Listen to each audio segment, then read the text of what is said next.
Alors, je vais vous donner des petites indications pour le document de révision.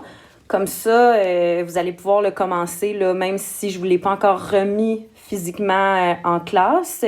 Donc, comme le document vide est sur le site Internet, vous pouvez tout simplement l'afficher à l'écran puis le faire sur une feuille là, en attendant qu'on se voit en classe. Donc, quand on vous demande « Résous les systèmes d'équations », comme tu vois, je ne t'impose pas de méthode. Donc, tu choisis la méthode que tu veux entre les trois qu'on a vues, comparaison, substitution et réduction. C'est important ici, comme il n'y a pas de contexte, de donner ta réponse en coordonnées. Donc, à la fin, d'arriver avec, entre parenthèses, ta réponse du X, virgule, ta réponse du Y. Des fois, pour la même question, on peut te demander « Trouve la solution du système d'équations ». Ça veut dire la même chose. Pour le numéro 2, détermine si les droites sont perpendiculaires, parallèles ou sécantes. Pour ça, il faut que tu les ailles sous cette forme-là, Y qui est égale à AX plus B. Donc, pour le A parfait, ils le sont déjà. Donc, tu peux regarder ta valeur de A pour chacune des équations. Et si les A sont identiques, j'ai des droites parallèles.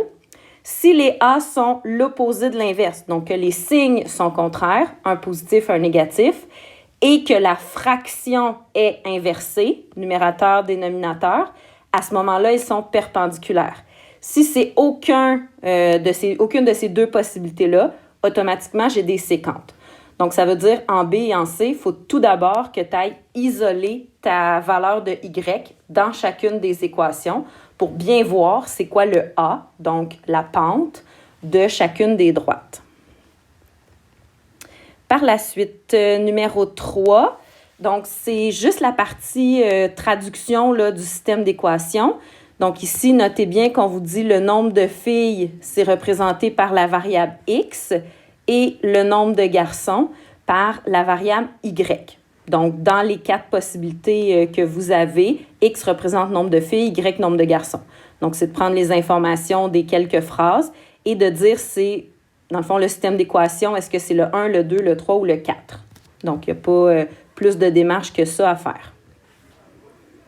Pour le numéro 4, déterminer l'équation à partir des informations données. Quand on demande de trouver l'équation d'une droite ou encore la règle d'une droite, c'est la même chose. On veut notre forme Y égale AX plus B. Donc là, ici, en A, on vous donne un point. Je vous rappelle qu'un point, ça te donne un X, un Y, que tu peux remplacer dans Y égale AX plus B. Je vais l'écrire. Y égale AX plus B. Donc, ça te fait un X que tu peux remplacer et un Y. Donc, après ça, selon l'information que tu as, tu peux connaître le A, tu le remplaces, ou encore connaître le B, tu le remplaces, puis il te resterait juste à aller isoler l'autre. En B, il y a soit vous dites, c'est 2 points, donc je trouve le A avec Y2 moins Y1 sur X2 moins X1, ou si vous voyez, il y a un truc ici, si vous placez les points sur un plan cartésien, vous allez voir que, il y a une information qui pourrait faire en sorte que la démarche prend un petit peu moins de temps. Mais le faire à partir de 2 points, Y2 moins Y1 sur X2 moins X1 pour trouver le A, ça fonctionne aussi. Numéro 5, donc problème écrit, très important d'identifier, première étape, vos variables, X, 2 petits points, Y, 2 petits points. Ensuite, deuxième étape, le système d'équations. Troisième étape, trouver la valeur des inconnus. Donc, X représente quoi? Mettre les unités. Y représente quoi? Mettre les unités. Et ici, on vous pose une question. Donc, un troisième concessionnaire reçoit 7 autos et 11 camions. Quel sera le montant de cette livraison? Donc, une fois que vous avez fait vos inconnus à l'étape 3, vous devez vous servir des informations que vous avez trouvées à l'étape 3, la valeur du X et du Y, dans une 4e étape où on vous demande c'est quoi le montant de la livraison d'un 3e concessionnaire. Donc, ce problème-là se ferait en 4 étapes.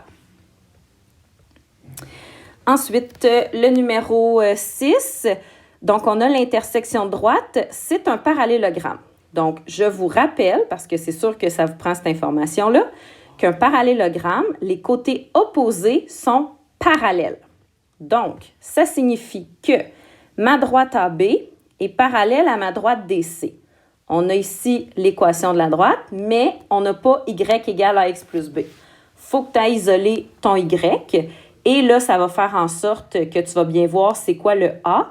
puisque quand on a des droites parallèles, je vous rappelle que le A, c'est identique.